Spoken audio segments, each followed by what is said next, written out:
자, 첫 번째 화법과 작문은 요 그대로 네모 친절히 돼 있네, 그지? 현관 펜칠 말과 글로써 생각과 느낌을 나누는 의사소통 행위 정의 이거 달달달달 외워야 돼. 말과 글로써 생각과 느낌을 나누는 의사소통 행위이다. 그 다음 주부터 문제를 줄 거야. 너희 학교는 내가 주는 문제에서 화작은 거의 다 나와. 이론 파트는 그것만 달달달달달 외우면 돼. 단답형 학습지하고 뭐 이런 거 있거든.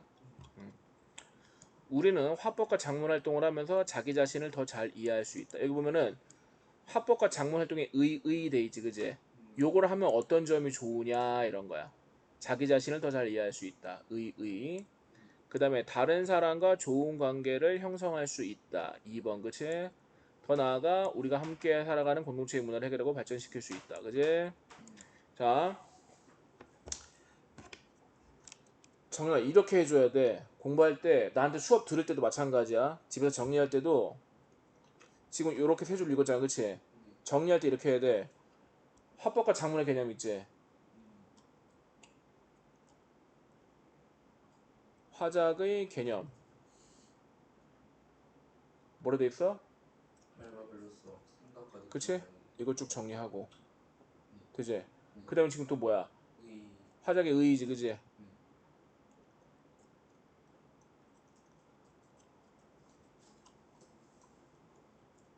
이렇게 읽으면서 여기다 메모하면서 읽으라고. 그리고 공책에다가 한 번 더 정리하고 그리고 그걸 달달달달 외우라고.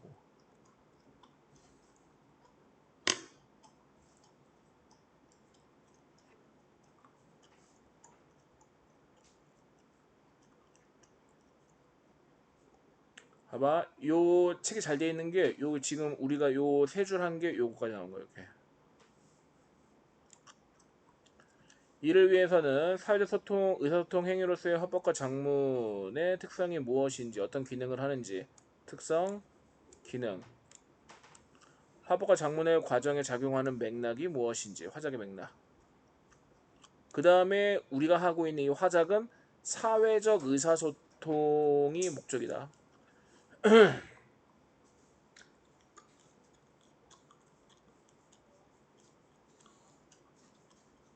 됐어? 넘어간다. 여기까지가 화법과 작문의 개념과 의의. 됐지? 화작의 특성. 보면은 얘가 큰 소제목이고 그 하위 되는 제목 나와 있지. 사회적 담론을 형성할 수가 있다. 그치? 두 번째는 의사소통 문화를 형성할 수가 있다. 그치? 여기 1번, 2번. 요거 1번 번호 표시해야지. 요거 2번.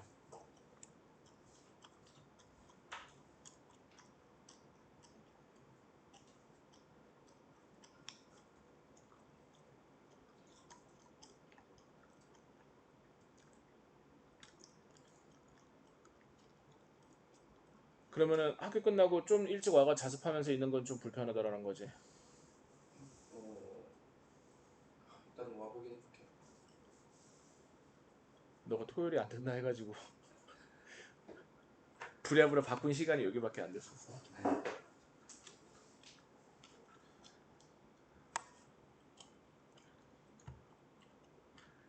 사회적 의사소통 행위로서의 화법과 작문은 사회 구성원들이 공유하는 의견을 형성하여 사회에 영향을 미친다. 특성. 사회 구성원들이 공유하는 의견을 형성하여 사회에 영향을 미친다. 되겠니? 어떤 주제에 대한 사회 구성원들의 공통된 의견을 뭐라고 한대? 사회적 담론이라고 한다. 그 비상계엄을 선포했잖아, 윤석열이. 그것에 대한 대한민국 국민들의 사회적 담론은 뭐였을까? 비상계엄을 옹호 아니면 반대. 그렇지. 그게 사회적 담론인 거야.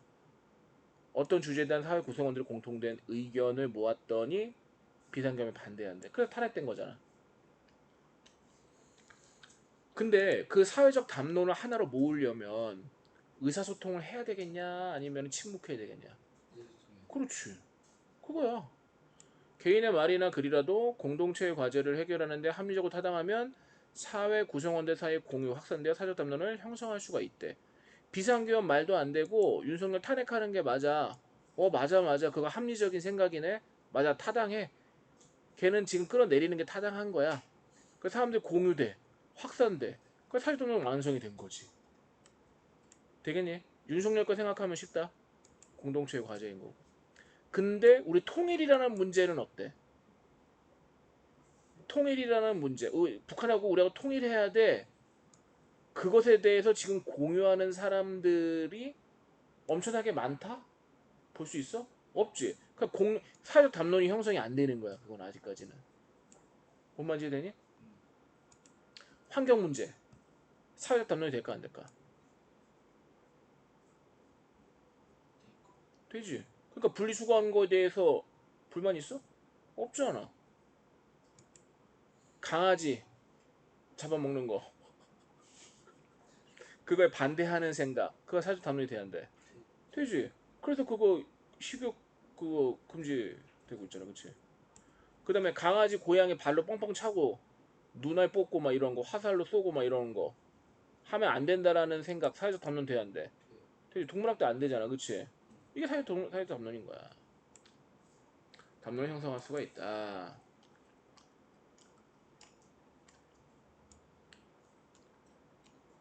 여기 괄호 묶어봐봐. 무슨 조건이 될까? 사회적 담론이 형성되기 위한 조건 내지는 형성되는 과정. 정연아 어려워요 여기까지? 괜찮아? 정연아 네가 오늘 그 시간에 대한 컴플레인은 지금 처음 얘기했잖아. 그래서 내가 지금 당장 수업을 해야 되기 때문에 조치를 취해줄 수는 없고 다음번 때까지 내가 되면 최대한 조치를 한번 취해볼게. 안 되는 건 아니고 정연이 내가 또 좋아하잖아. 정연이가 원하는 건 내가 다 들어줄 준비가 돼 있거든. 걱정하지 마. 어떻게든 100% 베스트는 아니더라도 그래도 너가 좀 만족해할 만한 방법을 찾아볼 테니까. 근데 지난번에 시간표 보고 차실 거예요, 시간. 아직 왜냐면 바뀌었지. 그럼 새로 조금 줄게. 줄게. 네. 오케이. 정현이는 베스트 학생이기 때문에 내가 안 들어줄 이유가 전혀 없어. 없어도 방법을 찾아야지. 내가 정현이 제일 좋아하는데. 걱정하지 마. 근데 지금 처음에 정인이도 없고 해가지고 내가 지금 확답을 지금 못 줄 뿐인 거야. 다음 주에 진석이랑도 얘기를 해야 되고 다른 반도 얘기를 봐야 되니까. 정 안 되면은 너 따로 가든가 할게. 걱정하지 마. 정인처럼 착한 애들은 내가 잘 해줘야지. 걱정하지 마. 사회적 의사소통에는 어떤 글이 있을까? 텔레비전 공익 광고 1번, 연설, 강연, 신문사설, 국민신문고, 게시판. 이게 다 뭐 하는 거대?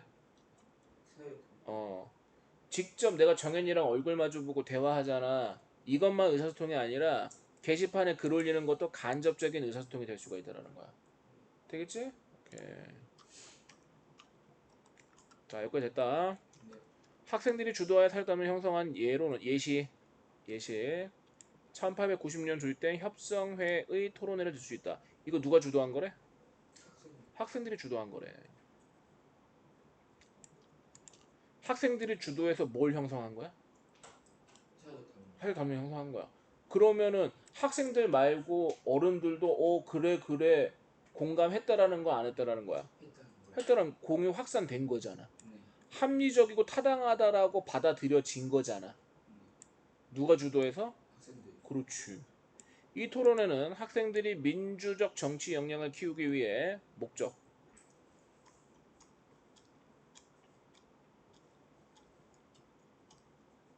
무엇의 목적? 협성회의 목적.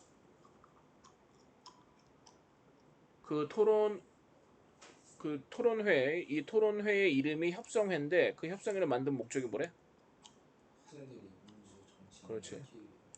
자치적으로 운영했다. 어른들이 개입했어 안 했어? 100% 순수 학생들이 스스로. 여기 협성회 운영 방식. 학교 안의 문제에 그치지 않고 학교 안의 문제 1번, 자주독립 2번, 평등 3번, 국민주권 4번. 협성회에서 다룬 내용들 저거.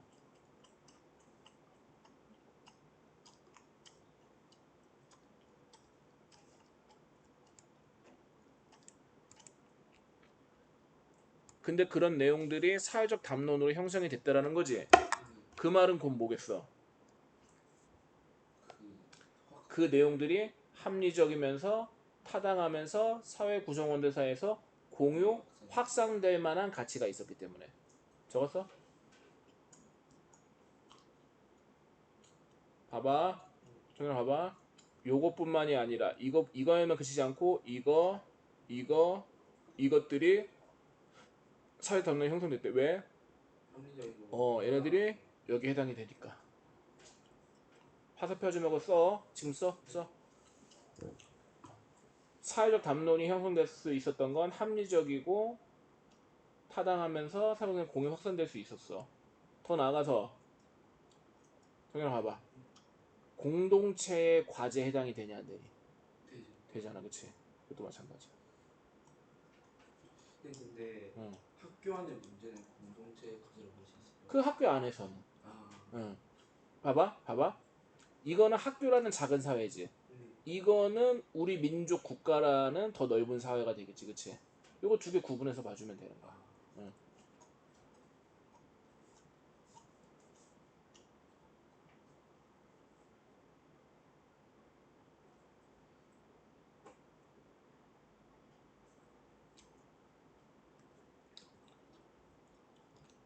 그리고 협성회 회보 신문이야.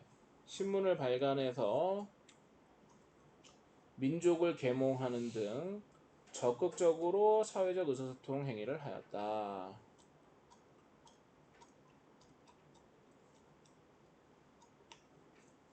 생각해봐. 여기부터 요거는 학교 밖의 문제가 되겠지. 전 사회적인 국가적인 문제.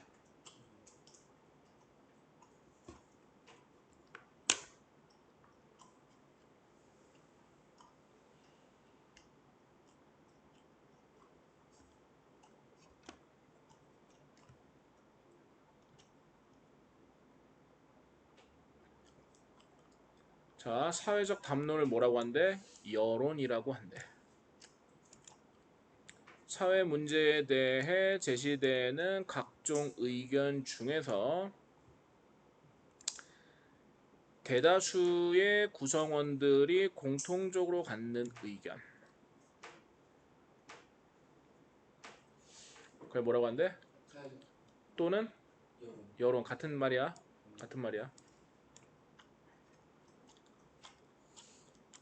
협성회 1896년 배제학당 학생들이 중심으로 뭘 목적으로 한대? 대중계몽을 목적으로 조직한 단체이다. 토론회, 출판사업 통하여 여러가지 민족 문제를 제기하였고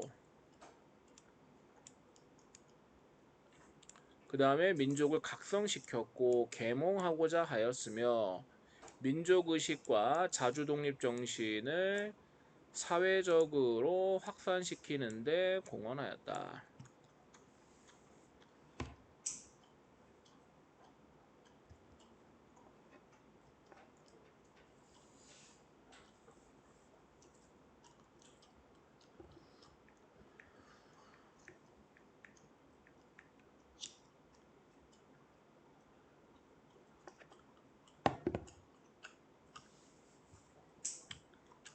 여기까지. 다음에 아까 화법과 작물의 특성 해가지고 사회적 담론을 형성한다 그랬지? 방금 전에 했던 게 이거야. 그 예시 협성에. 두 번째 예시는 뭐야? 두 번째는 의사소통 문화를 형성한다. 자, 사회적 담론 형성했지? 오케이. 그 다음에 의사소통 문화를 형성한다. 개인마다 고유한 의사소통 방식이 있어. 정현이만의 의사소통 방식이 있고 또 나만의 의사소통 방식이 있어. 개인마다 고유한 의사소통 방식이 있다. 그러면 더 나아가서 공동체에도 구성원들끼리 사용하는 특정한 소통 양식이 있겠지. 동성고 2학년들만의 소통 방식이 있고, 성신여고 2학년만의 소통 방식이 있고, 대한민국 사람들끼리 소통 방식이 있겠지. 미국 사람들끼리 소통 방식이 있겠고, 그거 말하는 거야. 이를 공동체의 의사소통 문화라고 한다.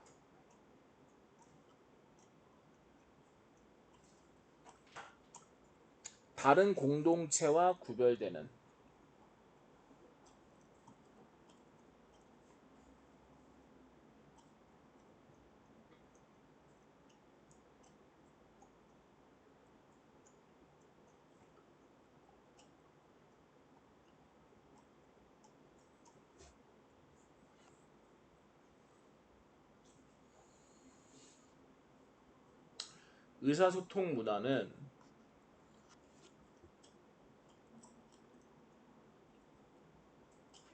의사소통 문화는 가정, 학교와 같은 작은 공동체부터 민족, 국가와 같은 큰 공동체에 이르기까지 다양하게 나타날 수 있다는 거야. 작은 공동체, 큰 공동체.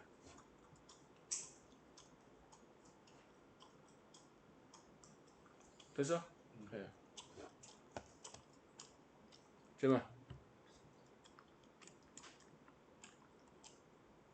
다양한 층위에서 존재한다. 국가 민족적 차원뿐만이 아니라 가정이나 학교에서도 작은 공동체로서. 맞아? 이거 형 한 편 해줘야지.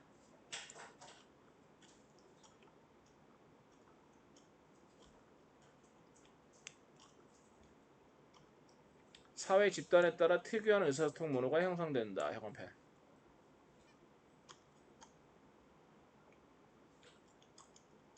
유치원생들도 의사소통 문화가 있는 거야. 그럼 걔네들도 그 계층에서 그 집단 내에서 형성된 의사소통 문화라고 말할 수가 있겠지. 예를 들어 예시 청소년들은 다른 세대와 구별되는 자신들만의 의사소통 문화를 만들려는 경향이 있다. 요거 형 앞에 청소년 집단 의사소통 문화의 특징.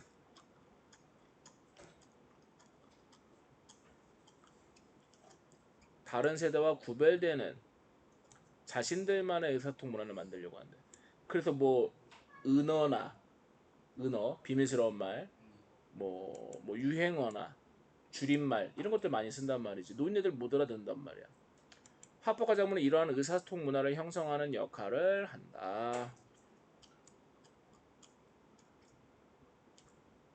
형한펜.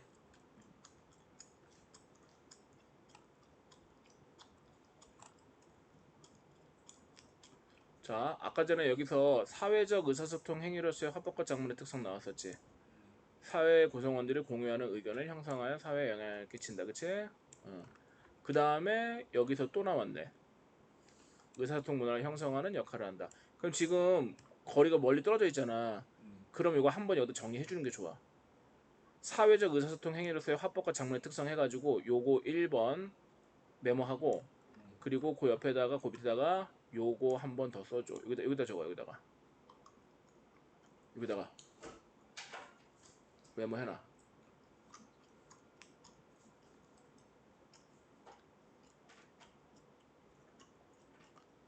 사회적 의사소통 행위로서의 화법과 작문의 특성 적고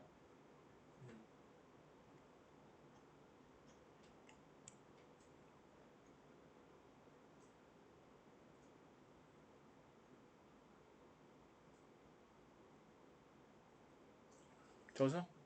적었지? 그리고 1번 해가지고 요거 적어.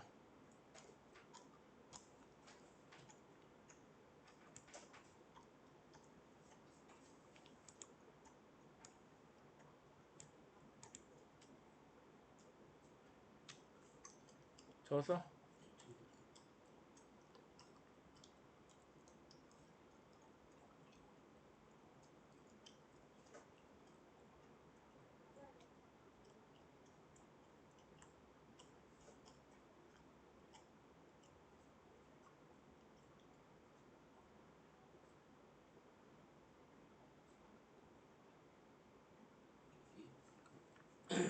그 다음에 요거 2번. 요것도 적어.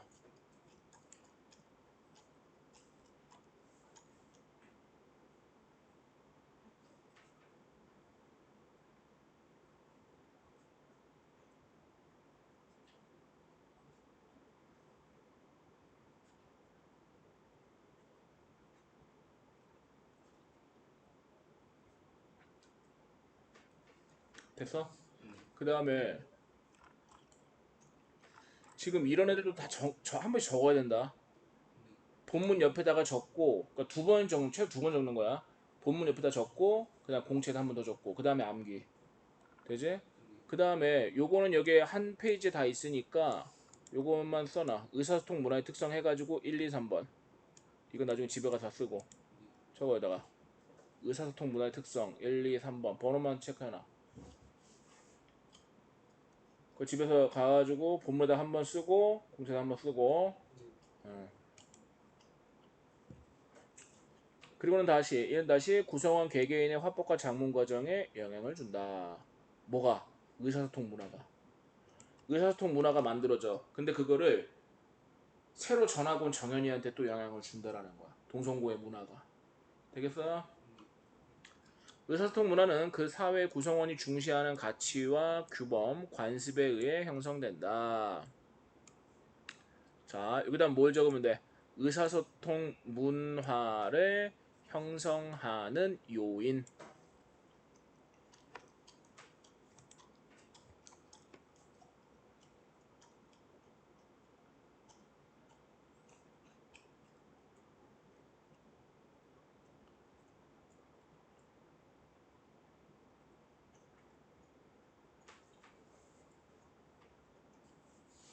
이렇게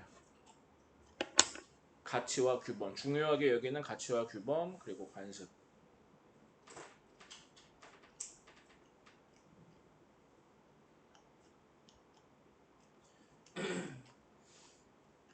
공동체마다 중시하는 것이 달라서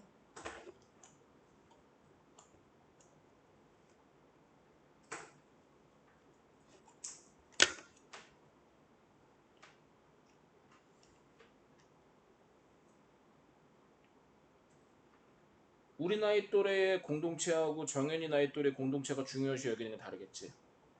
특정한 의사소통 문화가 절대적으로 옳거나 다르다고 할 수가 없다.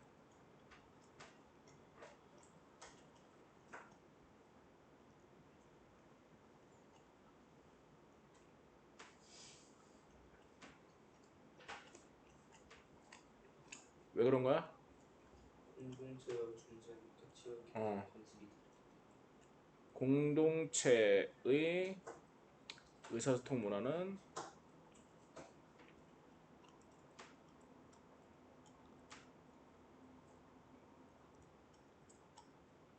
상대적이다.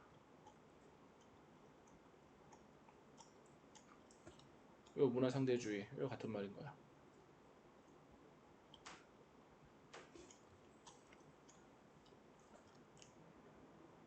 정답이 없다라는 거지. 모든 문화는 한 사회가 고유한 환경에 대응하면서 얻게 되는 경험과 지식의 총체이다. 자, 모든 문화는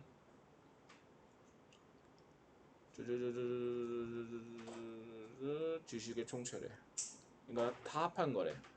그 나름의 존재 이유와 가치를 가지고 있다. 같은 얘기인 거야. 따라서 어떤 문화가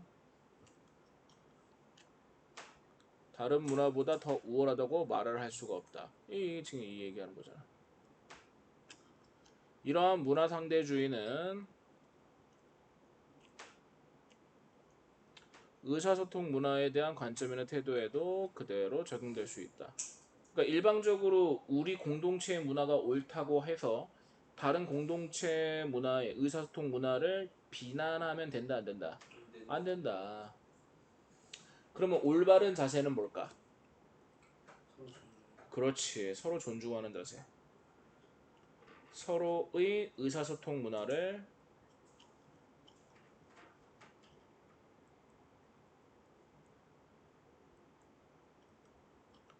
이해, 존중.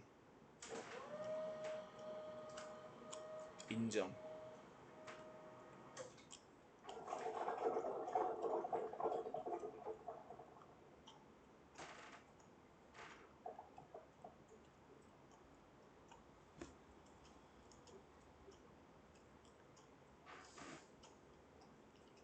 되겠니?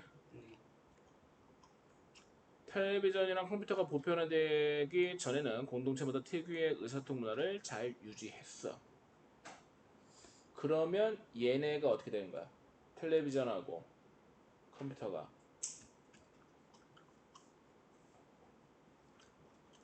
공동체마다 있는 특유의 의사소통 문화가 유지되는 것을 저해하는. 예, 그래서 저거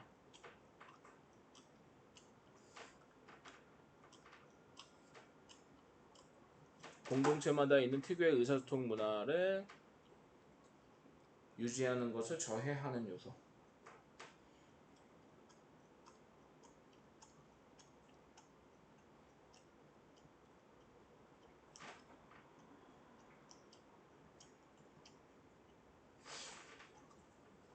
그 다음에 인터넷과 같은 전자매체 보급되면서 의사소통 문화가 빠르게 변화하고 있다.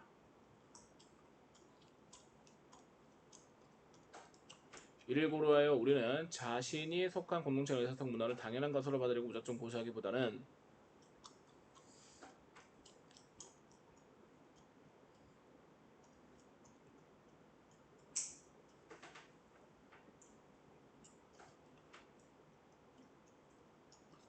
시대와 상황에 맞게 의사소통 문화를 만들어가는 태도를 가져야 할 것이다.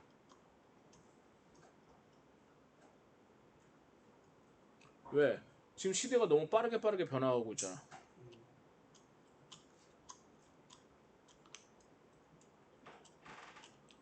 요거 이렇게 묶어가지고 의사소통 문화를 대하는 올바른 태도.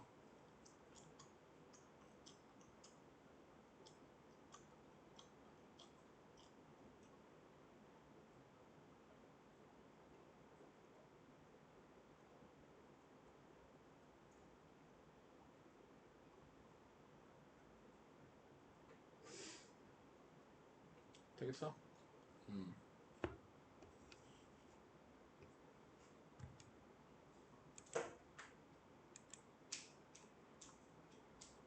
끝.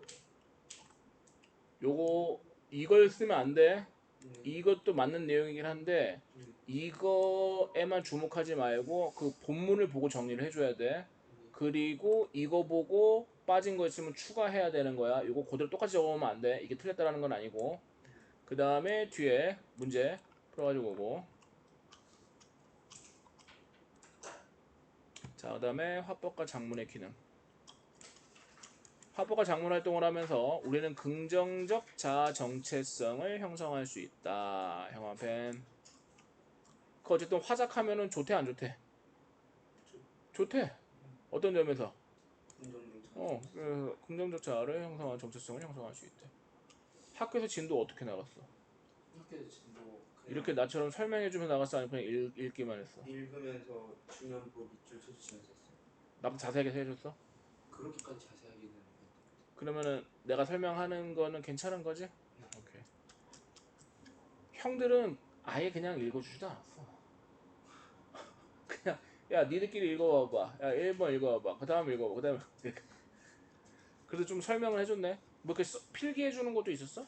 필기는 거의 없었어요. 뒤쪽 학습 활동 그쪽에서 조금 주시고. 그지? 타인과 원만한 인간관계를 맺고 다양한 의사소통에 참여함으로써 공동체 발전에 기여할 수 있다. 어이구야. 그럼 화작하는 거는 굉장히 좋은 거네.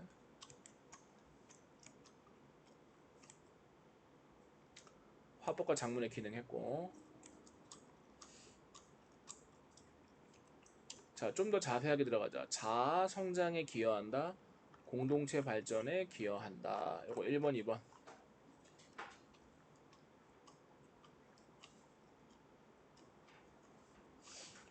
자, 자아 성장에 기여한다. 이거는 긍정적 자아 성장 형성할 때 이거에 대한 부연 설명인 거야. 우리는 일상생활 속에서 다른 사람과 대하면서 자신의 모습을 돌아보고 앞으로 발전을 노력할 것을 다짐한다. 성찰.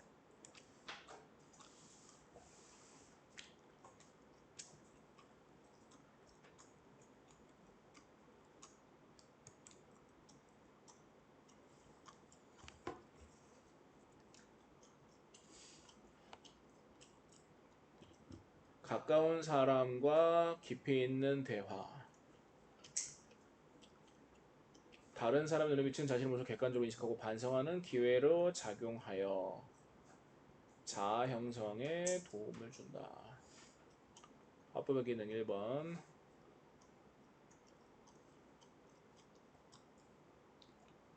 시리에 빠져 있을 때 주에 건네는 따뜻한 위로의 말은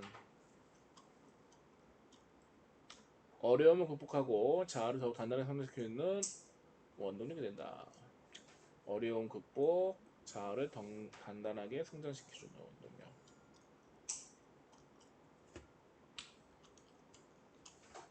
자, 요거는 화법의 기능.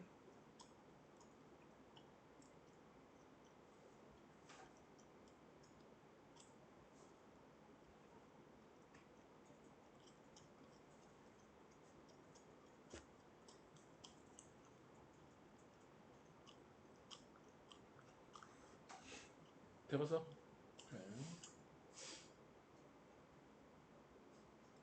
이런 과정을 통해 우리는 자신을 긍정적으로 인식할 수 있게 된다.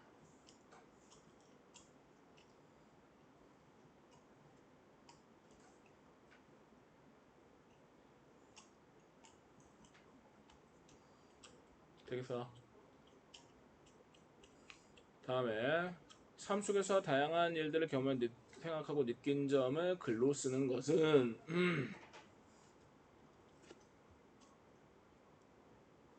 삶의 의미를 새롭게 인식하고 삶을 더욱 적극적으로 긍정적으로 대하는 태도를 기르는 데 도움을 준다.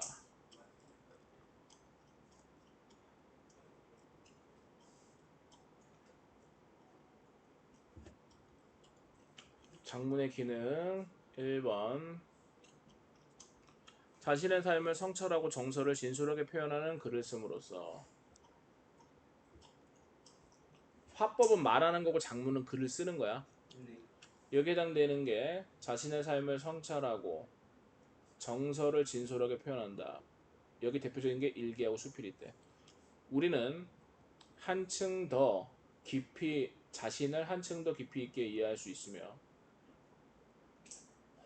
자아가 성장하게 된다.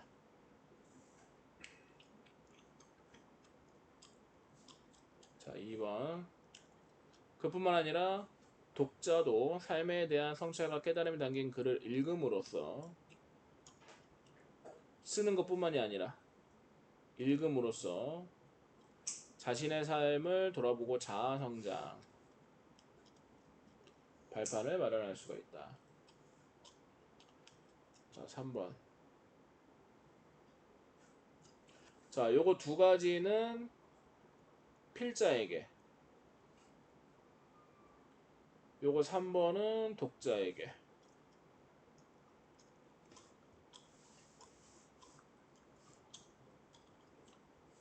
나도 성장하고 공동체도 발전하고.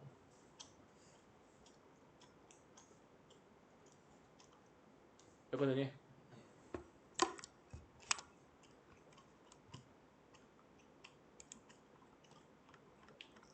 자, 공동체 발전에 기여한대. 화법과 작문 활동을 하면서 긍정적인, 봐봐, 자아가 성장하게끔 해주는 게 여기서 나왔었잖아, 그지? 이거 개인적인 차원이잖아.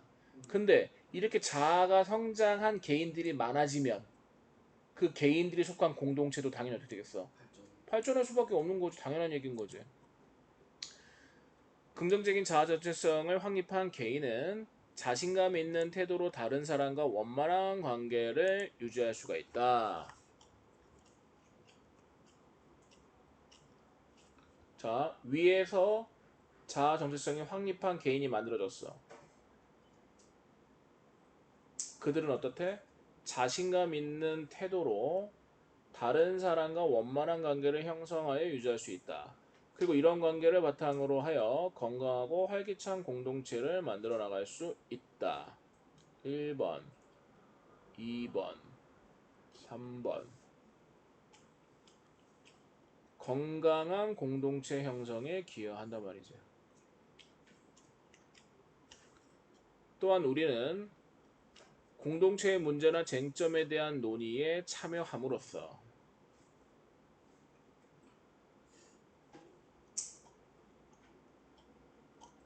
화작을 통해서 공동체 발전에 기여할 수가 있다.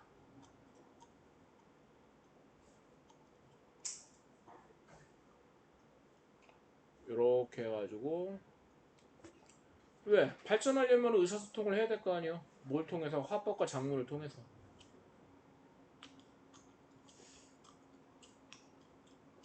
그 구체적인 게 뭐가 있대? 개개인이 공동체의 문제에 관심을 기울이고 1번 토론 2번 토의 3번 건의문 쓰기 4번 시평 쓰기 5번 다양한 의사소통에 참여함으로써 문제를 해결해 나갈 수 있다.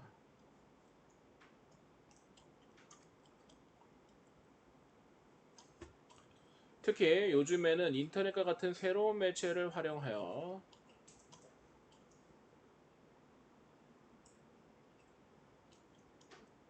좀 더 쉽게 문제나 쟁점 해결을 펼칠 수 있게 되면서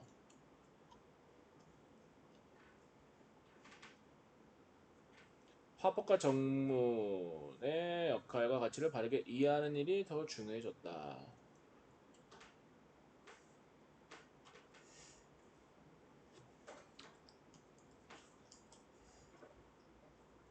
인터넷이 보편화됐단 말이야.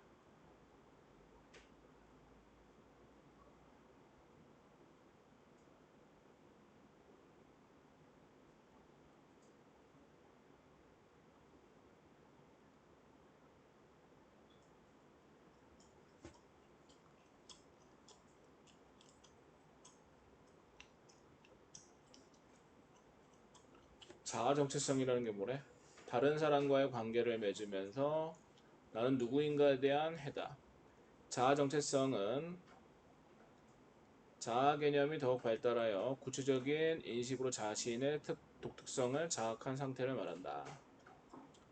시평 그 당시에 일어난 여러 가지 사회적 사건에 관하여 평가하며 논의하는 글이다. 특정 관점에서 합리적 근거와 견해를 내세워 독자의 동의를 얻어내는 것을 목적으로 한다. 그러니까 쉽게 말해서 설득하는 거야. 사회 문제에 대해서 자기 주장을 펼치고 윤석열을 구속시키자. 구속시키면 안 된다. 서로 의견이 있을 거 아니야, 그치? 근데 구속시키자라는 의견이 더 타당했던 거고 더 공감대를 많이 형성했던 거야. 설득을 한 거지. 되겠니? 결론 공동체 발전에 기여하는 화법과 작문. 되니? 그 다음에 화법과 작문의 기능 다 했고 자아 성장에 기여한다. 공동체 발전에 기여한다. 그지? 그러니까는 여기 헷갈릴 수 있으니까 여기다가 이렇게 두 개로 쪼개.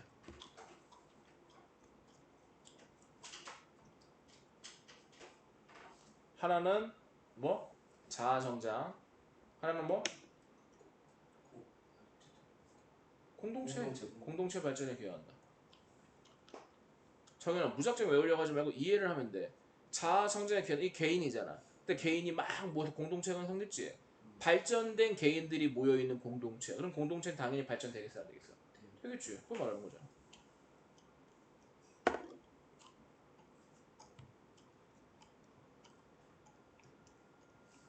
그 다음에 이제 화법과 작문의 맥락 이걸 할 거다라는 거죠.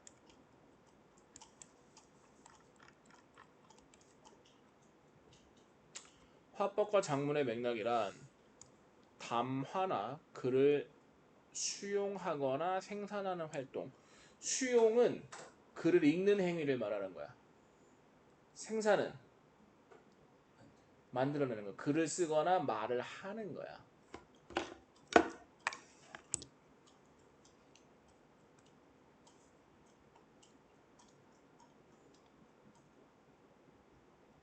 요 담화는 음성 언어, 요 글은 문자. 요 수용한다라는 것은 담화나 글을 담화를 듣거나 글을 읽는 것을 말하는 거야.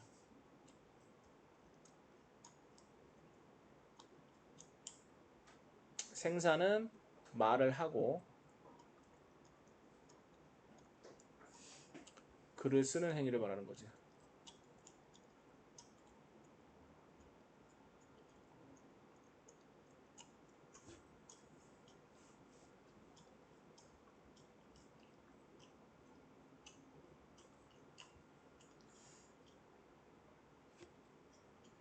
담화나 글을 수용하거나 생산활동에 작용하는 그 배경, 그걸 뭐라고 한대?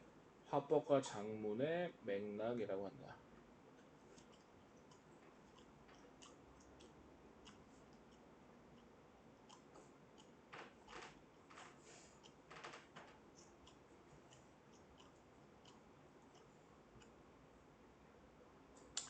내가 철수랑 싸웠어.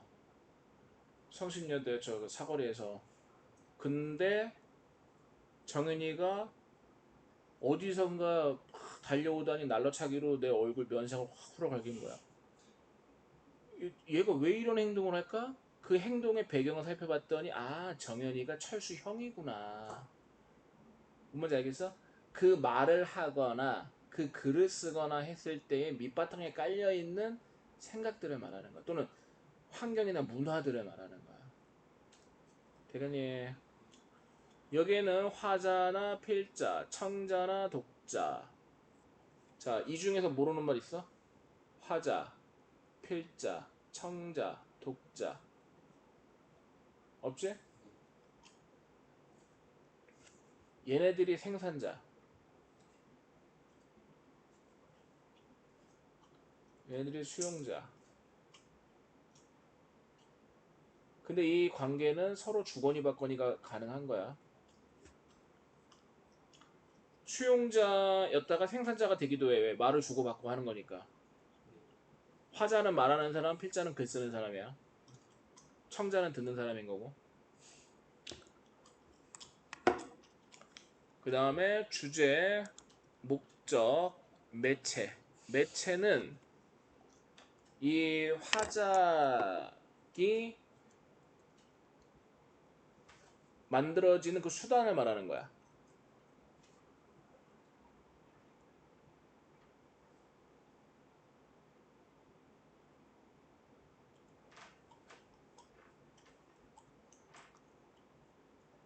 인쇄 매체.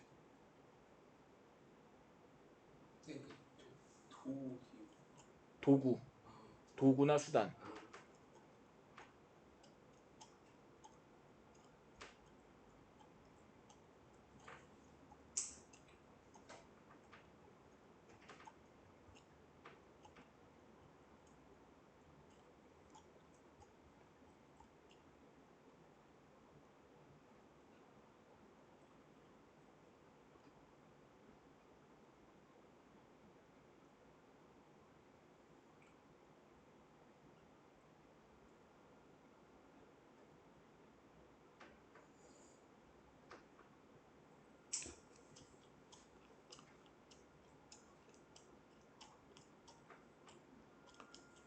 참고로 요 매체라는 말은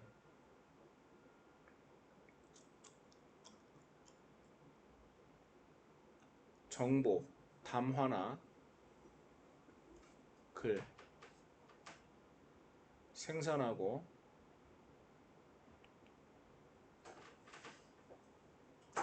수용하는 매개체. 생산하는 애들도 이 매체를 활용하고 수용하는 애들도 이 매체를 활용한다.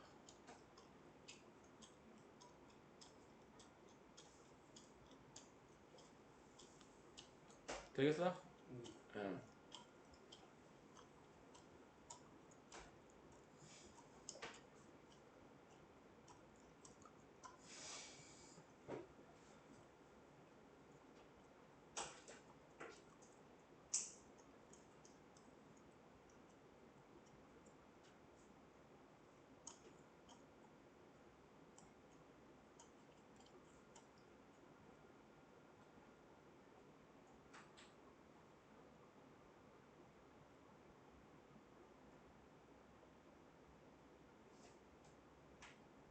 요거 외워야 돼.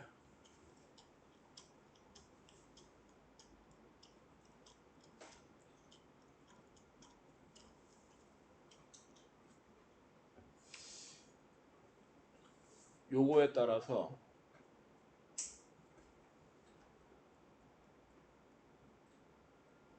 내용이 달라진다.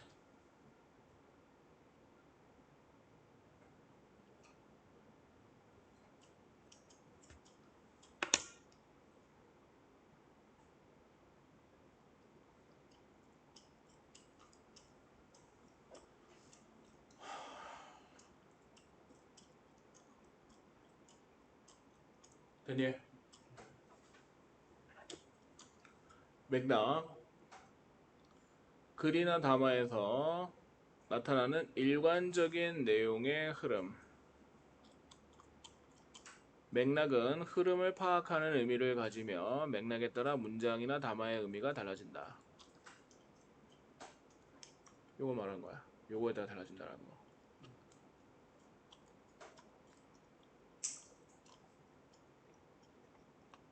어떠한 상황이나 사건에 관해 그것이 왜 일어났는지, 어떻게 진행되었는지 등의 흐름, 즉 맥락을 파악해야 결과적으로 나타나는 의미를 정확하게 이해할 수가 있다.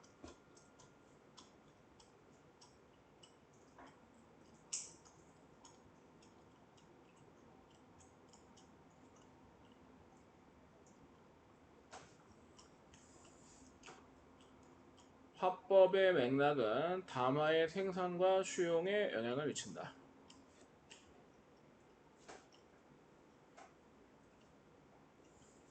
그러니까 봐봐. 정현 봐봐. 이게 지금 화법의 맥락이잖아. 여기 있는 애들이. 그치? 얘네가 담화의 생산과 수용에 영향을 미친다. 이렇게 나와 있잖아. 이게 요거야. 요거에 따라서 요게 달라진다. 이런 얘기입니다. 내용도 달라지고 이해하는 것도 달라진다라는 거야. 화자는 말을 할 때 주제와 목적이 무엇인지, 청자가 누구인지, 말을 하는 상황이나 담화 유형이 무엇인지, 어떤 매체를 사용하는지를 고려해야 된다. 이러한 화법의 맥락이 말의 내용을 구성하고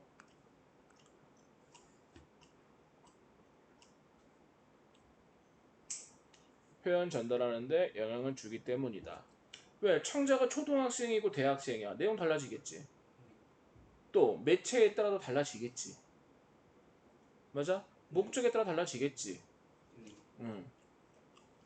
주제에 따라 달라지겠지. 플라스틱 이렇게 말해서는 몰라.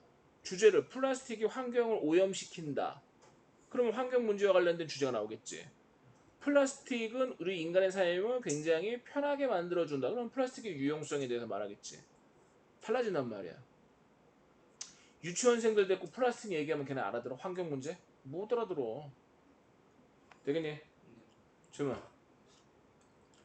담화 생산과 수용에 영향을 미치는 화법의 맥락. 그 다음에 담화. 구체적인 의사소통 상황에서 발화가 모여 하나의 통일된 이야기를 이루는 것을 말한다.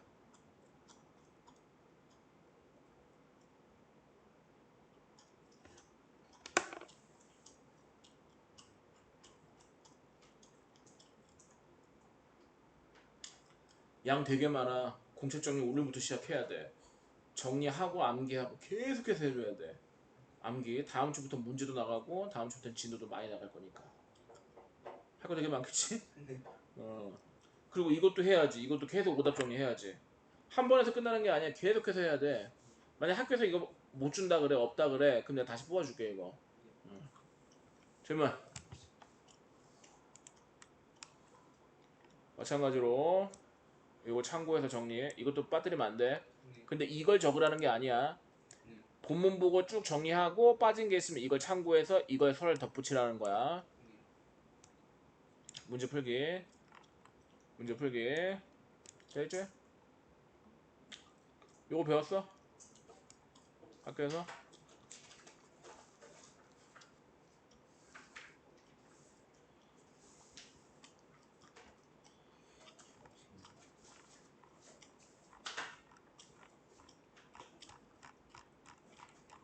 오분 쉬다 간다.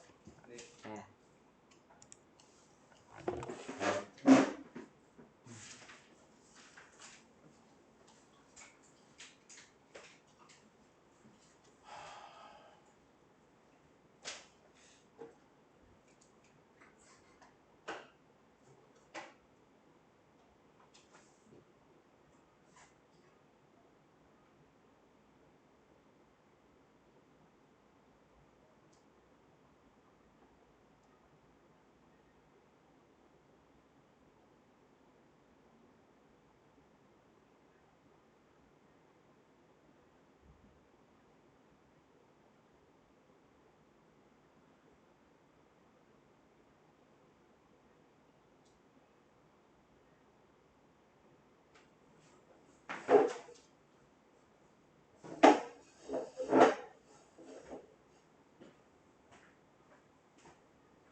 여기 들어가니? 네, 있었어요. 귀엽지? 얘는 우리 강아지 콩이야. 푸들인데 까만 콩처럼 덩치도 작고 털이 까매서 콩이라고 이름 붙였어. 콩이라고 이름 붙인 이유. 우리 집에서 키운 지 5달째인데 애교가 많아서 내가 집에 들어가면 항상 내 옆에 달려와서 놀아달라고 졸라. 이 담화는 청자가 누구야? 친구. 친구. 친구니까 이렇게 말을 할 수가 있겠지? 할아버지한테 얘기하면 이 텍스트를 그대로 하겠어? 아니겠지? 자, 화작의 맥락 중에서 청자 맥락이 친구야. 집에서 키우던 반려견을 소개하는 내용. 이건 뭐겠어? 주제.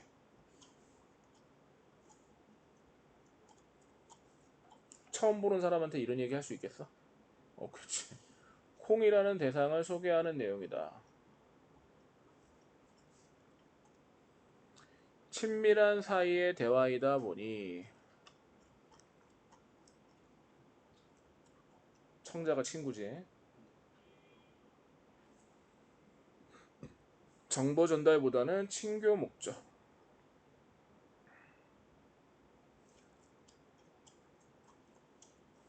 목적.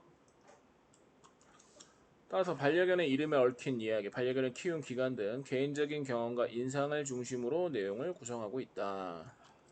자, 맥락이 친구, 청자고, 주제 이거고, 친밀한 사이고, 친교 목적이야.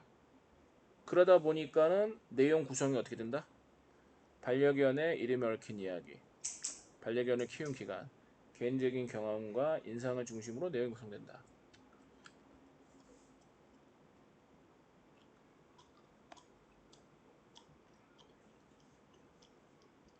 지금 지문이 2개 나와 있잖아. 그게 이제 그 맥락에 따라서 내용이 어떻게 달라지는가 그걸 보여주는 거야. 하지만 이와 비슷한 내용을 학교 수업처럼 공식적인 발표 상황에서 소개할 때는 말의 내용과 표현 방식에 변화가 생길 수가 있다. 이 말은 뭐겠어? 맥락에 따라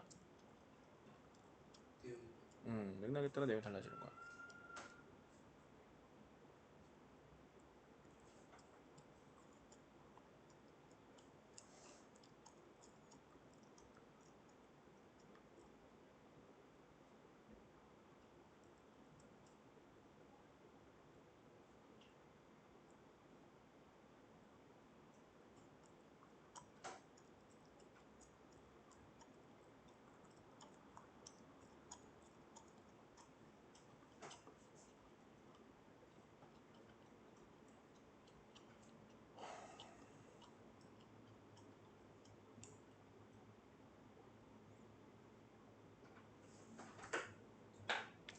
자, 공식적인 상황. 의사소통 참여자들이 공적이고 사회적인 관계에서 격식을 충실히 수행하는 의사소통 상황이 공식적인 상황이다. 가족들끼리 집에서 이건 공식적인 게 아니잖아. 친구들끼리 동아리 활동하면 이거 아니잖아.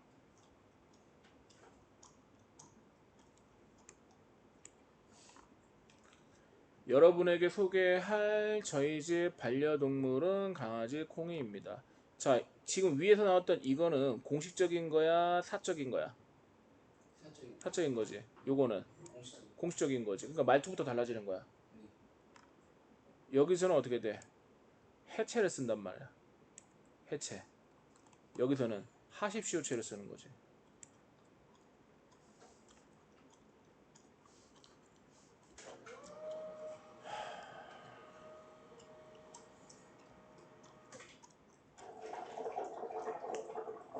그래서 내용도 보편적인 특징, 보편적인 특징, 개인적인 거 말고.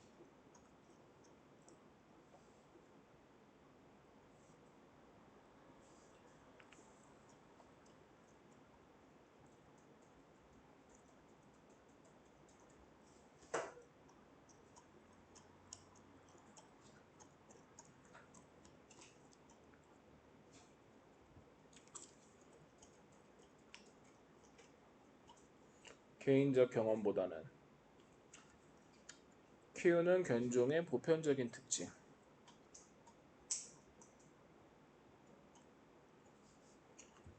객관적인 정보.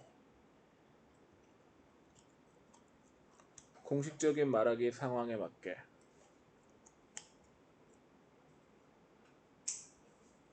격식체를 사용하고 있다.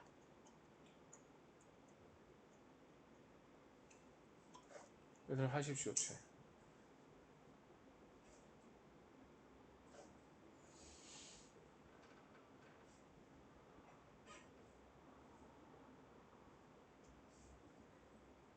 왜? 공식적인 상황이니까. 그치? 근데 아까 위에 있는 내용은 뭐였어? 사적인 거지? 그래서 걔는 비격식체 중에서 해체를 쓰고 있다. 근데 이 해체를 썼을 때는 비격식체 해체를 썼을 때는 친밀감을 느끼게 준다.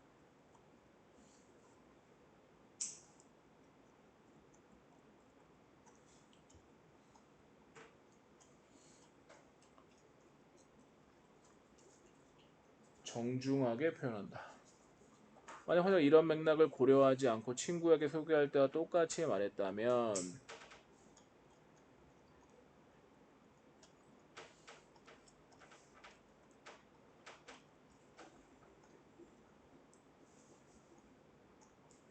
이 말은 뭔 얘기야? 공적 상황에서 비격식체.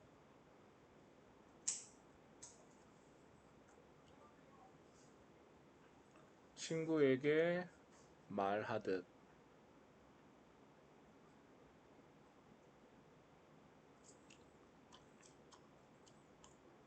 말했다면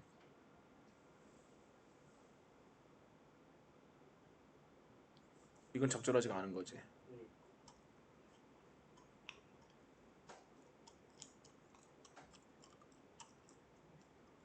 그랬다면 의사소통 효율성은 떨어졌을 거고 예의도 없다. 이처럼 상황에 맞는 원활한 의사소통을 위해서는 화법의 맥락을 고려하여 말하는 것이 매우 중요하다.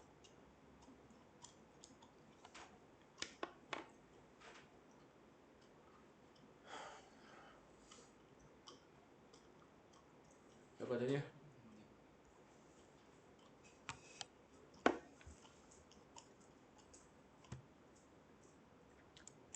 장문의 맥락, 이제 글 쓰는 거. 장문의 맥락 또한 글의 생산에 영향을 주기 때문에 다양한 맥락 요소를 고려해야 한다. 밑줄. 얘도 똑같아.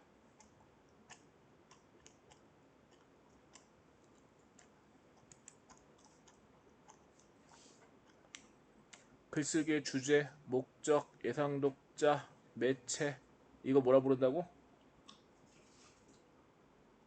맥락 저거. 그럼 봐봐. 정현 봐봐. 봐. 이것을 고려하래. 그럼 뭘 고려한다? 쉽게 말하면 맥락, 화작의 맥락을 고려한다라는 거야. 되겠어? 근데 여기서 글쓰기의 주제와 목적, 독자, 글 이거니까는 화법의 맥락이겠어? 장문의 맥락이겠어? 그렇지, 장문의 맥락인 거지. 적어서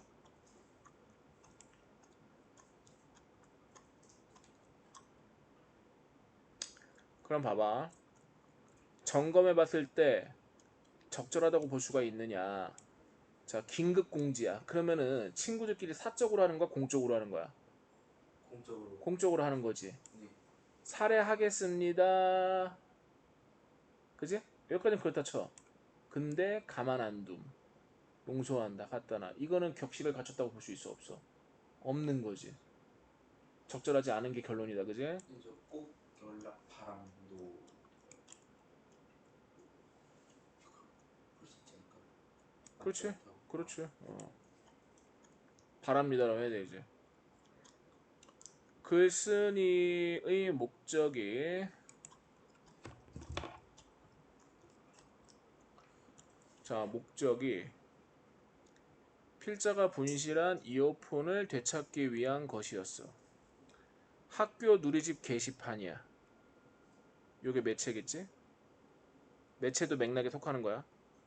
근데 이 매체의 속성은 어땠어? 공적인 속성이었어. 예상 독자인 친구들이나 선후배들이 이어폰을 찾고 싶은 마음이 들도록 설득해야 된다. 궁금한 게 있는데 음. 그 밑에 땡땡 어른까지 장난치는 거면 오늘까지만 용서한다는 음. 친구에게 말하는 거니까 저렇게 상관없는 거야. 아니지. 여기는 지금 다수에게 얘기하고 있고 얘는 의심가기 때문에 얘기한 거잖아. 근데 저 부분은 저렇게 상관없는 거야. 아니지. 지금 긴급 공지 지금 누가 볼지 모르 이게 지금 다 보는 거잖아. 근데 지금 마치 이 게시판을 얘 한 사람한테만 주고받는 SNS 방식으로다가 얘기를 하고 있잖아. 잘못된 거지. 그런 점에서 이 글은 글쓰기 목적과 예상 독자를 충분히 고려하지 않았다.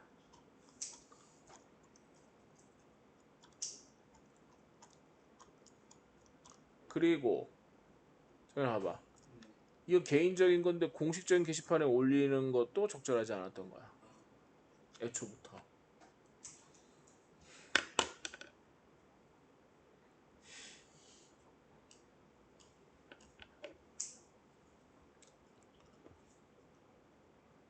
다수가 공유하는 게시판이야. 그런데 이 긴급공지라는 제목을 사용하기에는 긴급 상황이 아니었다.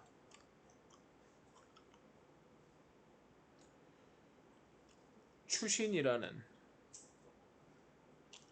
쓴 내용은 읽는 사람들에게 불쾌감을 일으킬 수 있는 무례한 표현이다. 적절치 않은 이유 두 가지.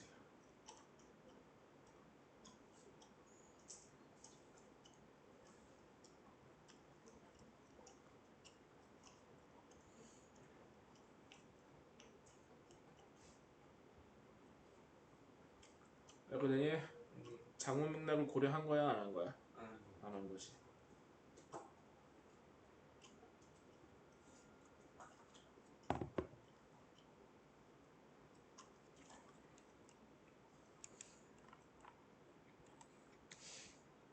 말하기와 마찬가지로 글을 쓸 때도 주제, 목적, 필자, 독자, 매체, 글의 유형 장문의 맥락이지? 밑줄 긋고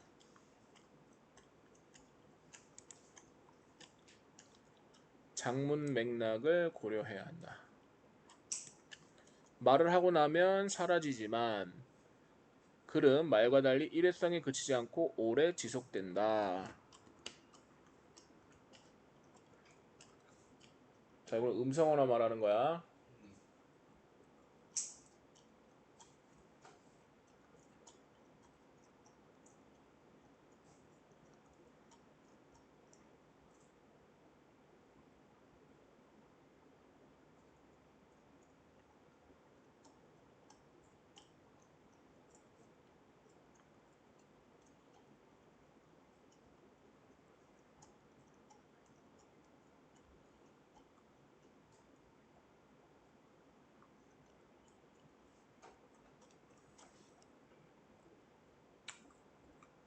요 글은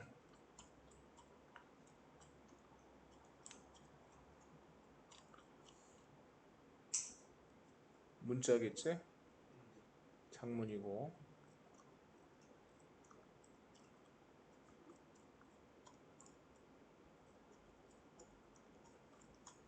또한 필자와 독자가 직접 마주하지 않기 때문에 독자가 필자의 글을 잘못 이해할 수도 있다.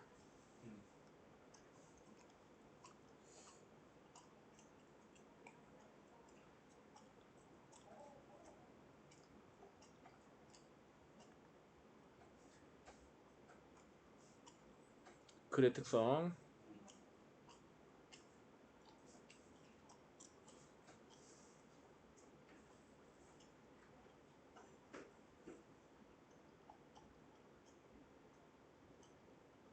특성이 이러니까 어떻다라는 거야? 더 조심해야 된다는 거지. 이런 점을 고려한다면 글을 쓸 때 더욱더 세심하게 맥락을 고려할 필요가 있다.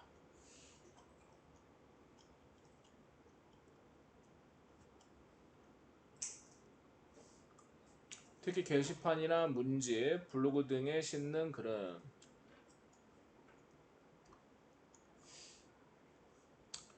예상 독자가 불특정 다수인 점을 고려하여 글의 유형에 맞도록 격식을 갖추어 예의 바르게 써야 한다.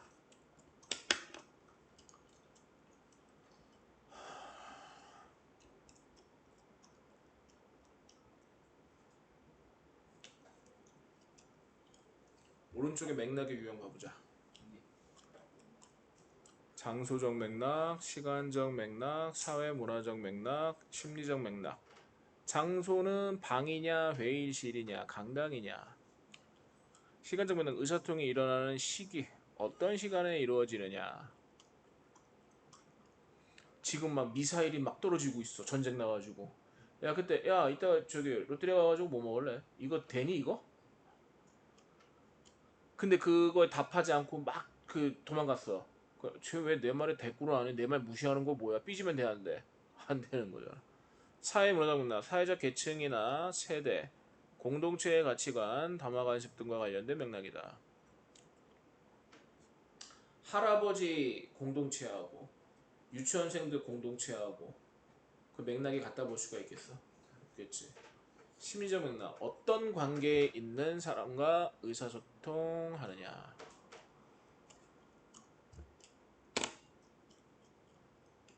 아침에 나가 주차장 나왔더니 내 차가 박살이 났어.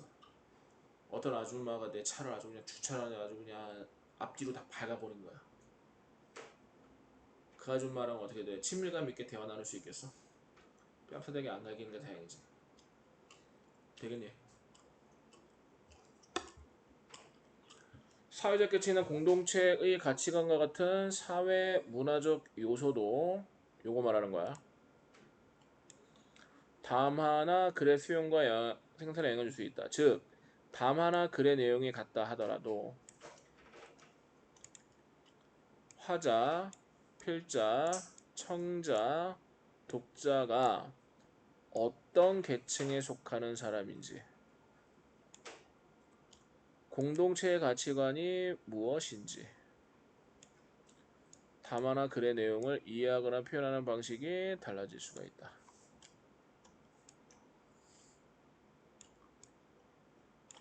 됐어?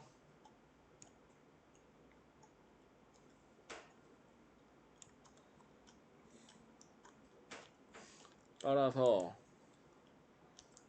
화법과 작문 활동을 할 때에는 이러한 다양한 맥락을 고려하여 상황에 맞게 말을 하거나 글을 쓰는 태도를 길러야 한다.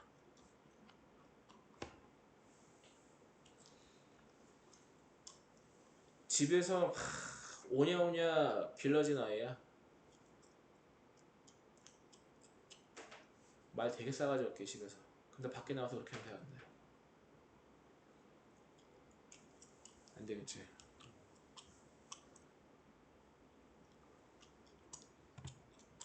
또 그런 애들은 또 상황 파악도 잘 하더라고. 저기 있잖아. 분조장. 분노 조절 장애. 자기보다 센 사람한테는 분노 조절 잘하잖아.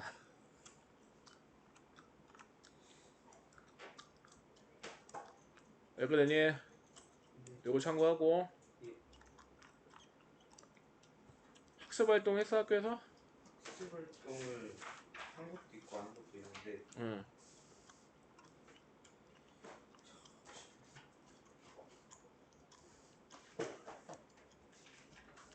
정연아, 네? 요거는 너가 1차적으로 한번 읽고 다음 주에 설명해 달라고 해. 네. 부분적으로. 알겠지? 요거는 쉬운 것도 많기 때문에 그런 거야. 알겠지? 네. 근데 100% 이해 안 된 거면 설명해 달라고 해야 돼. 어. 넘어가 돼? 네. 어. 정연아 봐봐. 요게 이해가 안 돼. 그리고 요게 이해가 안 돼. 설명. 알겠지? 그리고 앞에서 배웠던 내용하고 이게 무슨 연관성이 있는가? 모르겠어. 질문. 그러니까 0.1%라도 이해가 안 돼. 다 질문. 되겠지? 이것도 정리해 갖고 와야 돼. 어.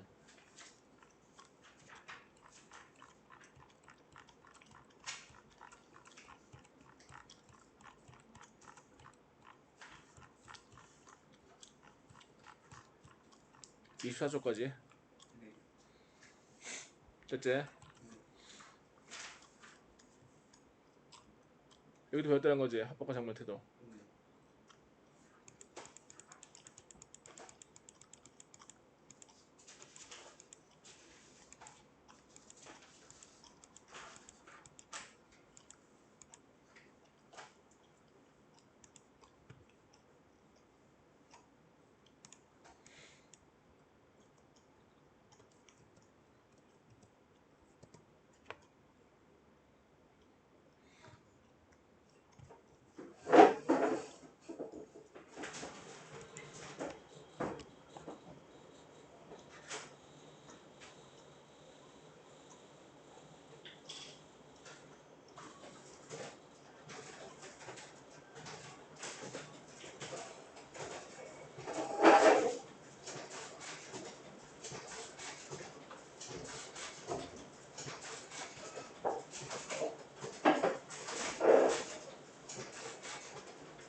근데 화자가 그러면 시험 문제는 어떤 식으로 나와요?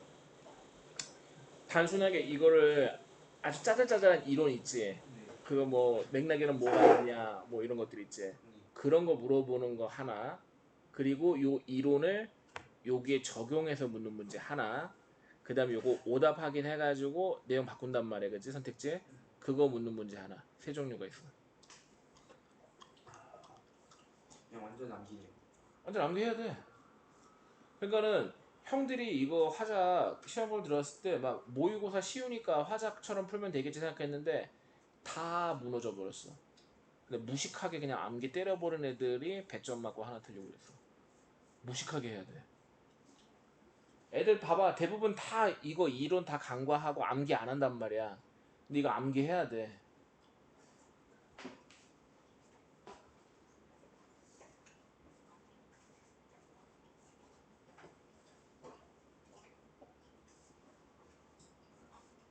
뭐 머리 좋은 애들은 뭐 한 번 봐도 암기할 수 있겠지. 근데 우리는 머리 안 좋잖아. 그러니까 암기해야지. 그러니까 친구들이 지나면서 야 종현이 이거 뭐 하려고 해요? 이렇게 할 수 있어. 듣지 마. 네 할 것만 하면 돼.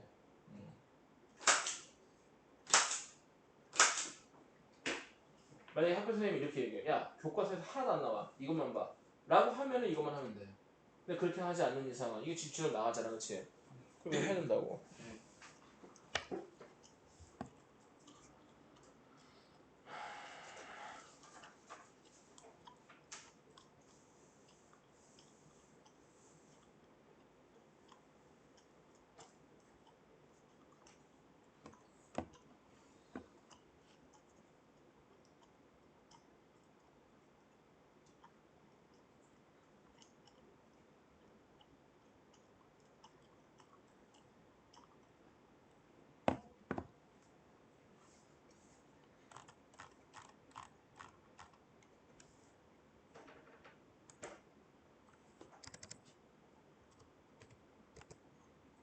25쪽.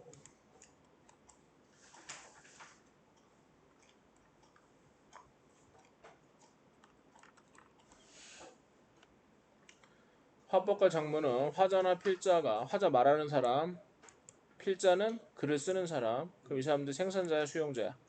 생산자. 묶어서 적어두고. 청자나 독자는 수용자겠지? 네. 근데 이 생산자하고 수용자의 위치는 바뀔 수 있. 계속 바뀔 수가 있지. 왜? 한 사람만 얘기하고 한 사람만 글 쓰는 게 아니니까. 영향을 미치는 행위이다. 누가 누구한테? 생산자가 수용자. 수용자에게 영향을 미치는 행위이다. 따라서 우리는 화작 활동을 하면서 뭘 해야 된대? 사회적 책임과 윤리의식을 갖추고 진정성 있게 구라치면 되냐 안 되냐? 안 된다. 여기 올바른 태도.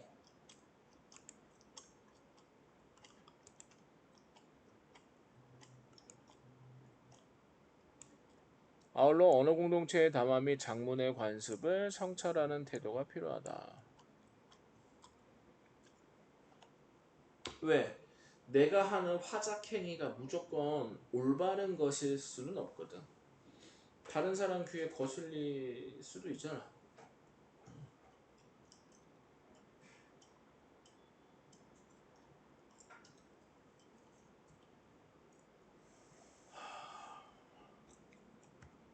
자, 책임감 있는 태도, 상대방을 존중한 태도, 다른 사람 저작물을 존중하는 태도.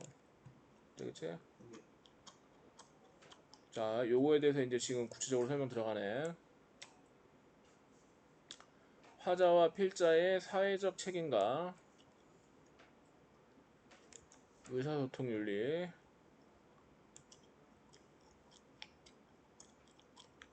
화법과 작문은 사회적 행위로서 결과에 대한 사회적 책임이 따르기 때문에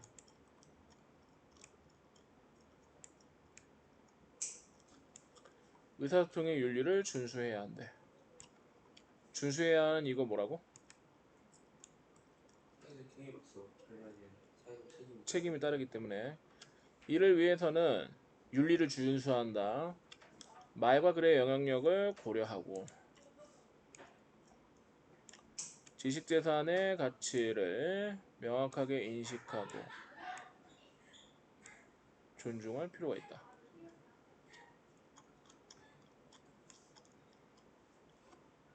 약간 됐니? 오케이. 자, 책임감 있는 태도 1번, 상대방을 존중하는 태도 2번, 다른 사람의 작물을 존중하는 태도 3번.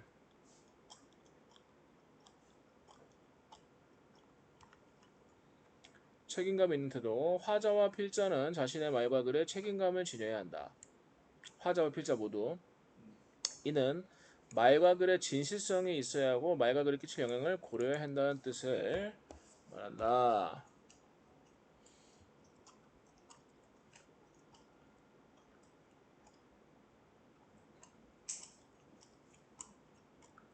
진실성이 있어야 되고 말과 글이 영향을 끼칠 수 있어야 된다는 것을 의미한다.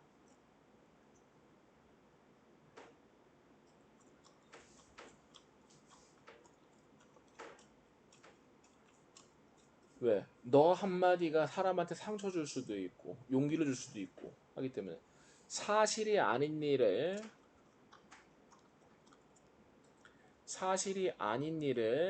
장난 삼아서 퍼뜨려 연구 결과를 조작해 사회적으로 큰 파장을 일으킬 수 있다.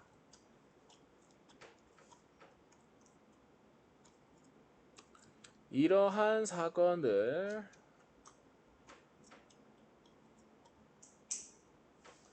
그 일과 직접 관련된 사람에게 피해를 주었을 뿐만 아니라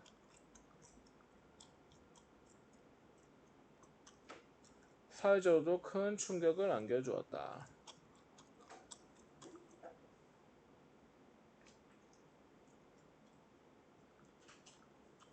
책임감 있는 태도, 없는 태도. 그렇지.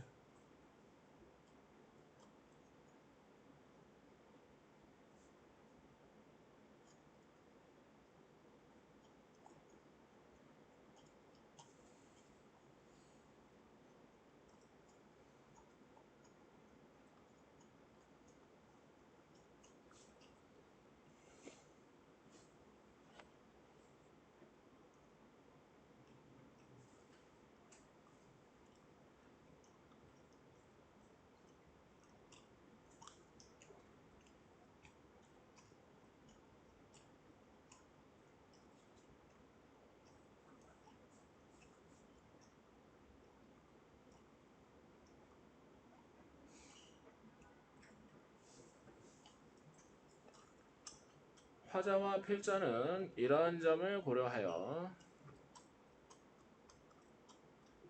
그럼 이런 점이 뭐겠어? 피해를 줄 수 있다라는 점.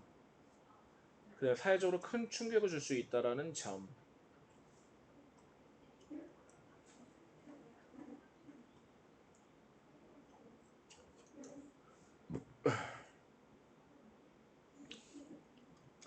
자신이 표현하고자 하는 바를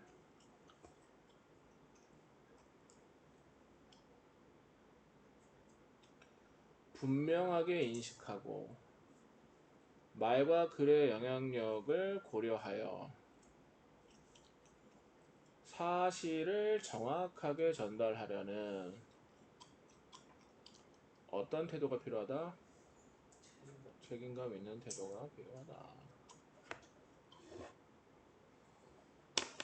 너무나 당연한 말들이기는 한데 이게 이제 너희 교과서에 사용한 용어들이 있잖아. 그것들을 쓸 수 있어야 되는 거야. 되겠지? 많이 읽어보고 천천히 읽어보고 하고 계속 너 걸로 만들어놔야 된다. 뭐 어물쩡 하면 안 돼. 다음 주에 문법 물어보듯이 물어볼게. 웃으면서 넘어가고 이러면 안 돼. 내가 정현이 상당히 좋아하고 그렇긴 하지만 이거는 점수하고 직결된 거기 때문에 다음 주에 대답을 못하면은 미안하지만 정현이한테 내가 악역을 할 수밖에 없다. 너무 마음이 아프다. 내가 정현이한테 싫은 소리를. 마음이 찢어져. 정현아, 나 자꾸 나쁜 사람 만들 거야? 아닙니다. 난 정현이랑 계속 웃으면서 수업하고 싶다고. 웃으면서 하면 좋잖아, 정현아. 그치? 근데 정현이가 내가 사랑하는 정현인데 공부를 안 했어. 근데 그거를 그냥 눈 감아버려. 그거는 내가 정현이를 사랑하는 행위라고 볼 수가 없는 거지. 책임져야 될 거 아니야, 내가. 다음 주에 싫은 소리 안 나가게끔 마음이 미어진다, 그러면. 다음 주에 그럼 수업 끝나고 나 소주 엄청 먹는다. 속상해가지고. 아닙니다. 지식재산의 정의.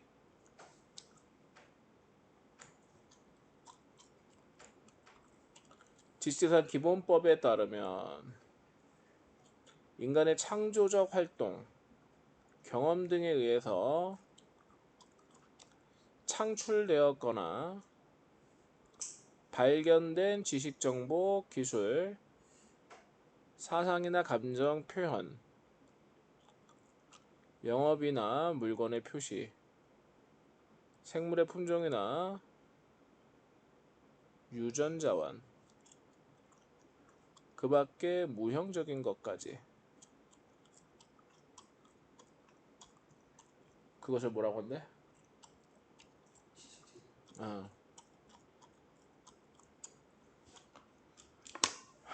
이걸 지식재산이라고 하는 거야. 내가 하지도 않았는데, 내가 발견하지도 않았는데, 내가 처음에 창작하지도 않았는데 내가 한 것처럼, 내가 발견한 것처럼 하면 되는데 안 되지. 그러면 불가피하게 그걸 써야 돼. 그럼 어떻게 해야 돼? 내가 한 것처럼 하는 게 아니라. 그렇지. 출처를 뱉고. 자, 다음에 책임감 있는 태도 했고, 상대방을 존중하는 태도. 말을 하거나 글을 쓸 때는 상대방 즉 청자나 독자를 존중하는 태도를 지녀야 한다. 잠깐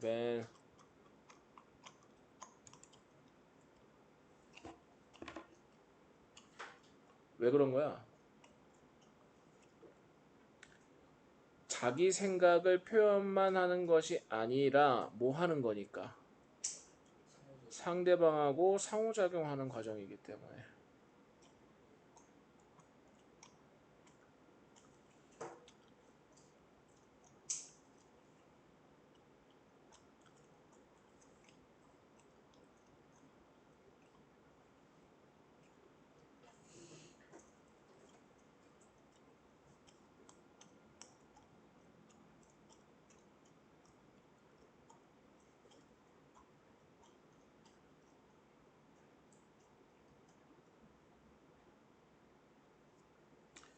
비속어, 차별적인 말, 흑인 보고 에이 껌둥아,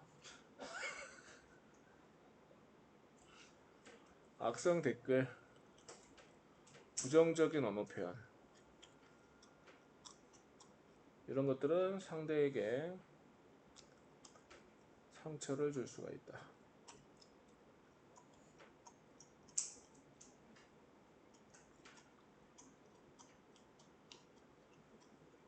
뿐만 아니라 상대방을 고려하지 않은 표현,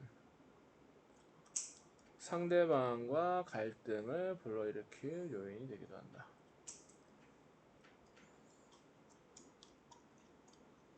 따라서 말을 하거나 글을 쓸 때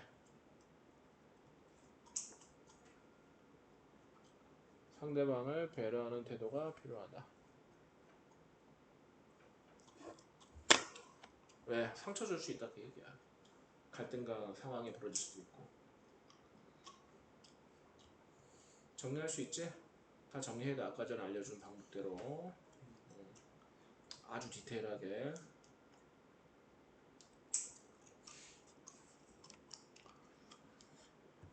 웃어 이 바보야 제발. 다른 사람의 저작물을 존중하는 태도. 이게 이제 요거랑 연결되는 거예요. 뭐. 말을 하거나 글을 쓸 때 언제나 자신의 생각만으로 내용을 구성하기는 어려워. 나의 생각이나 지식은 직접 체험에 형성된 것도 있지만 다른 사람의 말이나 글을 통해 형성된 것도 많아. 간접 체험으로. 이때 다른 사람의 말이나 글을 함부로 자신의 것처럼 표현하지 않도록 주의해야 한다.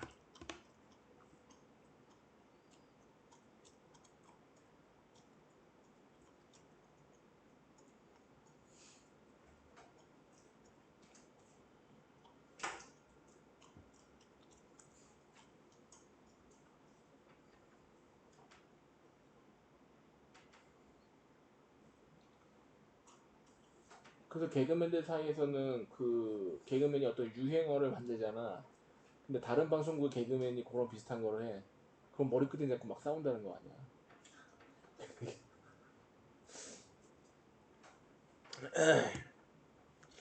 다른 사람의 말이나 생각이나 말, 글은 일종의 지식재산이다.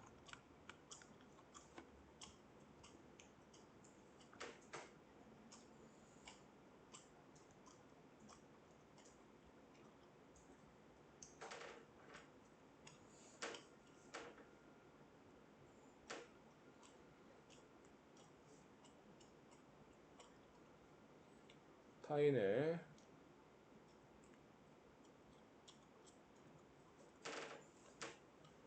지식재산권을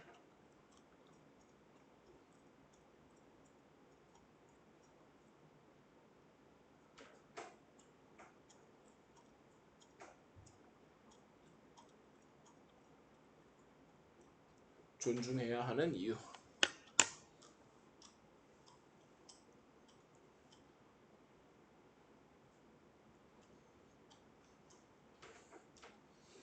우리가 이러한 지식재산에 대한 권리를 존중함으로써 저작자는 자신의 노력에 대한 대가로 적절한 보상을 얻고 창작 행위를 계속해서 할 수 있다.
이렇게 되니?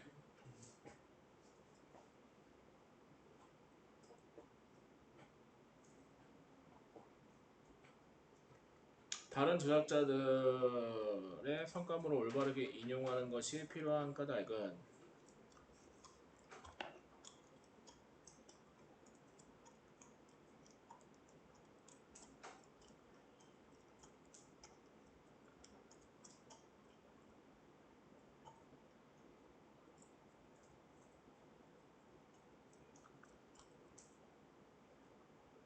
올바르게 인용하는 거에 뭐가 있다고?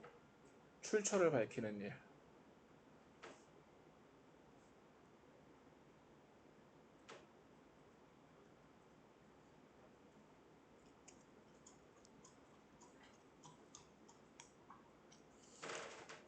그것이 필요한 까닭은 그것이 글쓰기를 통한 저작권들의 멋진 소통을 추구하는 것이며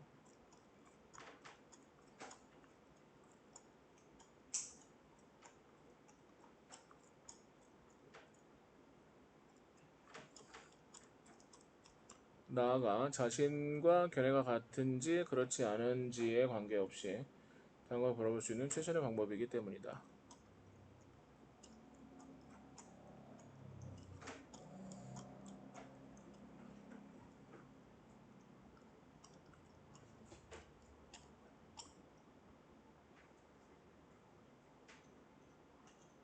저작자의 성과물을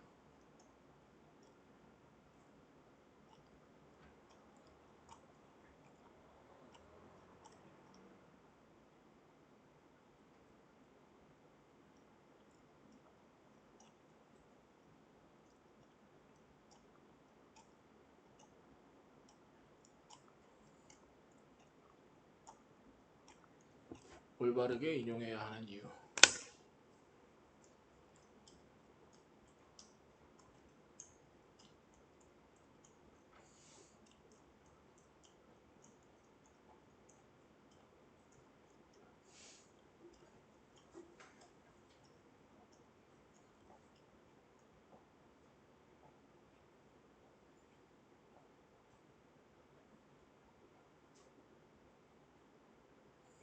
이 글의 독자는 글에 담긴 의견이 필자가 생각해낸 것이라고 여길 것이다.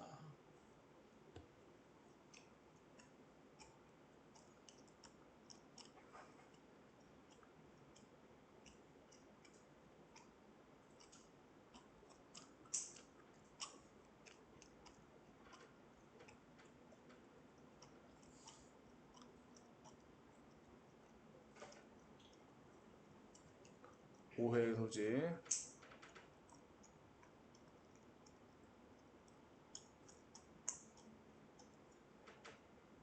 올바르게 인용하지 않았을 때.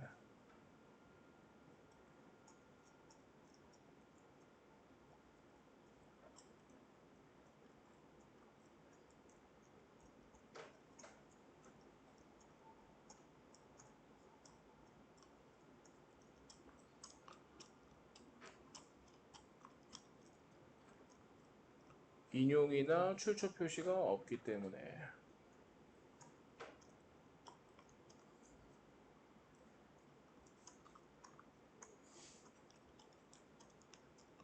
여기 원인인 거죠.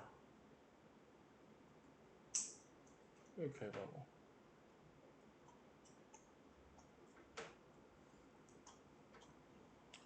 이처럼 다른 사람의 저작물을 인용이나 출처 표시 없이 자신이 생각한 것처럼 단어나 문장을 살짝 바꿔 표현하는 것.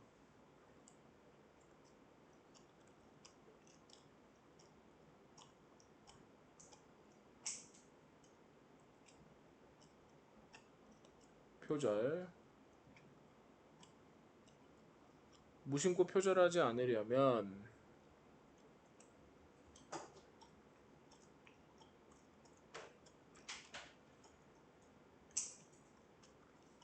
다음과 같이 내용을 정확하게 인용해야 출처도 함께 명시해야 한다.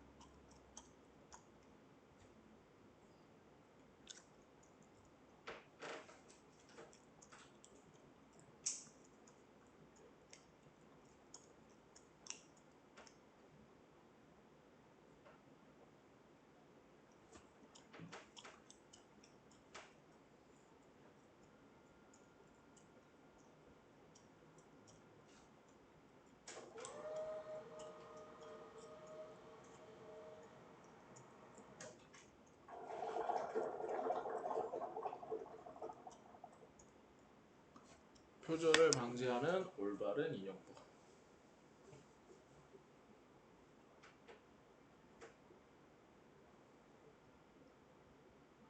되겠니?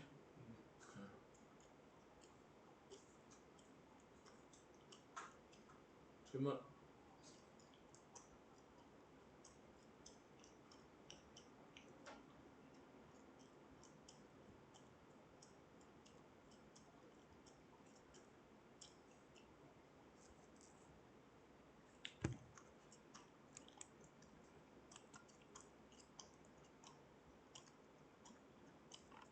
정리하고 이것도 배웠지? 네. 몇 시에 나가야 되니? 저 지금 나가는 게 지금 나가야 돼? 오케이, 여기까지 합시다.